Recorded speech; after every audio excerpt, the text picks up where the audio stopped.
What's up, GOT Gamers? This is Justin with the GOT Game Truth Machine. For those of you who have been around the site, you're probably familiar with some of my work. If not, thanks for checking this out, and I hope you enjoy it. I'm trying something a little bit different. Hopefully it'll work out well, but I'd like to put some YouTube videos in with my articles.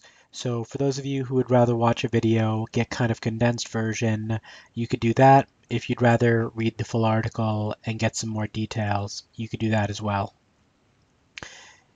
And I apologize in advance for the audio quality a bit.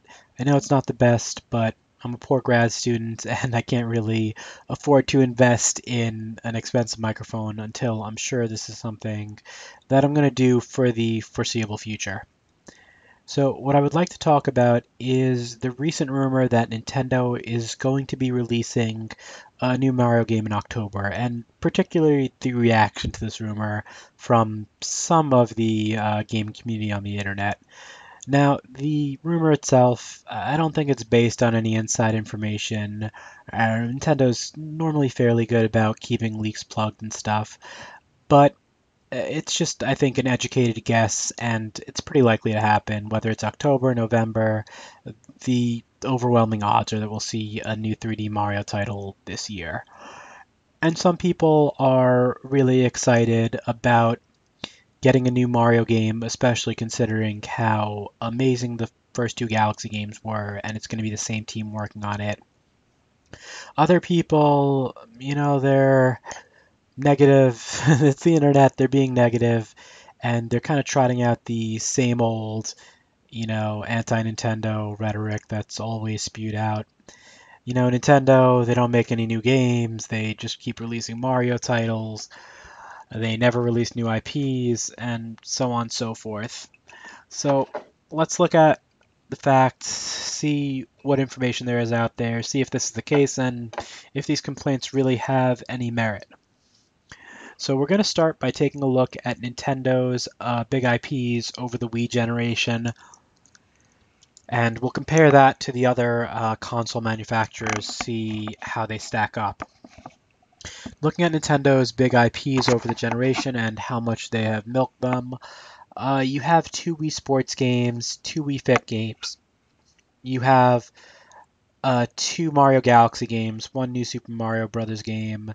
You have one Mario Kart game, one Smash Brothers game, two Zelda games. Then you have Crossbow Training. You have two Metroid games. Then you have Trilogy, two Kirby games. Then you have the Anniversary Collection, and one Donkey Kong Country Returns game. You also had Barrel Blast out there, or whatever the racing game was called. It escapes me right now. But in general, you see one or two entries to each major franchise. Then you might see some kind of throwaway game like Link's Crossbow Training or some kind of compilation. But one to two per franchise is their MO. I know there's a lot of Mario games in there, and that's something I'll address separately. Looking at Sony for comparison's sake, there have been three Uncharted games, two God of War games, and like three collections for that franchise. There's been something like six Ratchet and Clank games. Some of those were original, like part of the original franchise, the Future Trilogy, which is very much similar to the original. Others were like PSN games that became retail games, and I haven't played those, so I can't say if they're offer something new or they should be lumped in with the other entries of the franchise. There have been two Little Big Planet games, not including karting, three Motor Storms, I think, three Resistance games, two Killzone games, two Infamous games. So basically, Sony, for pretty much every successful franchise they have, they release about 2 to 3 games in the main series, maybe some collections, and that's about their MO. So a little more than Nintendo, not as much as Microsoft though. They really like milking their franchises. They have the Halo franchise has about 5 entries. I'm including Combat Anniversary Edition, Combat Evolved Anniversary Edition, and ODST because those were really marketed as full retail games, not like expansion packs or HD remasters or whatever. They have four not God of War, Gears of War games, four Forza games, 3 Dance Central games, but that of course is just since the Connect came out. 2 Fable games, and also the Journey game. So basically, Microsoft seems to be moving towards a yearly model with their releases, especially Halo. I believe we've seen 3 in the last 3 years. I'm not sure if there maybe was another year between Reach and Combat Evolved. Gears of War, we've seen a new one for the past 2 years. Forza, we've seen a new one for the past 2 or 3 years. Dance Central's been yearly. So that's the area they're heading. And you could really see Nintendo, basically, they release their franchises less often on average than Microsoft or Sony does. And to put things in perspective, you have the Smash Brothers franchise. That's a franchise that sold about 10 million copies, and Nintendo only released one of them on the Wii. Can you really imagine Sony or Microsoft, or Activision, EA, Ubisoft for that matter, can you imagine any of those guys having a franchise that sold 10 million copies and not making a sequel for, I think it's going about 5, 6 years? Because personally, I can't even fathom that situation. Uh, I would say that if Sony had a Smash Brothers, a game as successful as Smash Brothers, there would be probably at least 3 or 4 sequels by now. Well, probably 2 or 3 sequels. Microsoft even more. And that's not necessarily a knock on those companies. That's the way they do business. It's not necessarily a bad thing, but that's the way it is. So the next thing people are going to kind of say is, oh, Nintendo, maybe they don't release that many games per franchise, but they don't release any new IPs. And I think we just, as a community of gamers, we have a misunderstanding about new IPs. People generally tend to assume that new IPs mean new ideas, new gameplay, new stories, new characters, new engines, new whatever. But that is just simply not always the case.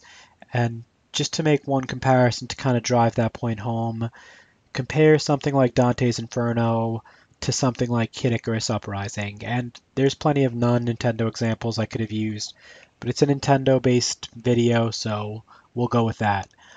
Now, Dante's Inferno, basically it's a God of War ripoff. For those of you who enjoyed it, that's fine. You can enjoy it. I'm not saying you shouldn't. But it wasn't terribly original. It was what it was. It was a God of War clone. Kid Icarus Uprising, on the other hand, that was not a new IP where Dante's Inferno was, but even though it wasn't a new IP, it offered a lot of new stuff. Basically, everything about that game, the gameplay style, the controls, the weapon system, the way they did that, even the way they did the difficulty with the Fiend's Cauldron, the multiplayer mode, basically the dialogue. I could go on about this, but basically everything that they did in that game was unique not only for the franchise but for gaming in general. And the point I'm trying to make is you could have an old IP that does a lot of really original things, and you could have a new IP that just doesn't do much new at all. So there's no reason to think that new IPs are inherently better or more creative than old IPs. An awesome game is an awesome game, no matter which franchise it comes from, whether it's new or old. And that's kind of the point I'd like to make also about the Mario franchise. And what separates the Mario franchise from something like Assassin's Creed, something like Call of Duty, is that let's say you have a person who buys in 2007 they buy Super Paper Mario, in 2008 they buy Mario Kart, in 2009 they buy New Super Mario Brothers, in 2010 they buy Super Mario Galaxy 2, 2011 they buy Mario Sports Mix. That person's not going to feel like, oh my god, why am I playing the same game that I paid for 5 times already? The games, they all feature Mario, but they all do something different and unique. Super Paper Mario, for example, that's not only different from something like Mario Galaxy, it's also different from the other games in the Paper Mario franchise. It's different from the Thousand Year Door, as any fan will tell you. It's different from Paper Mario Sticker Star. So even though it's another Paper Mario game, it's another Mario game, it's doing something new, it's doing something unique, and that's all that matters to me. It's hard to really blame Nintendo for kind of putting a Mario sticker on everything based on how new IPs sell versus established franchises. And honestly, it's fine by me if they have some awesome new ideas, if they're making awesome games. It could be with Mario in it, with the new IP, whatever the case may be. And just to drive the two main points home, and you could read the article that gives puts it a bit more in detail, but A, Nintendo really does not milk their franchises as much as other companies, and B, there is nothing intrinsically better about new IPs, and just because Nintendo is not making as many new IPs, or at least that's perception, I haven't really looked into the number of new IPs because, like I said, it just doesn't really matter to me that much. But whether or not they're making new IPs, they are contributing new ideas, making unique games, making awesome stuff. And that's really what I have to say on the topic. Again, there will be a link to the article, so you could read that a bit more in depth. If you have any comments for me, feel free to post them in the video. Uh, More of a chance I'll read them if you post them in the article itself. And you could also contact me on my Twitter. That's going to be in the description to the video, and hopefully this is something I'll be doing regularly. So if you have a great idea for something I could talk about, feel free to shoot me a link on Twitter to an article or just shoot your idea over. And if I feel that I can make a good video about it, hope I'll be able to do that. Give you credit for the inspiration.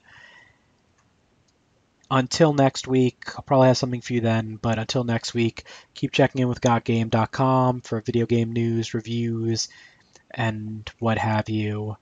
It's been a lot of fun doing this. Hopefully, you guys enjoyed it, and I'll see you all later.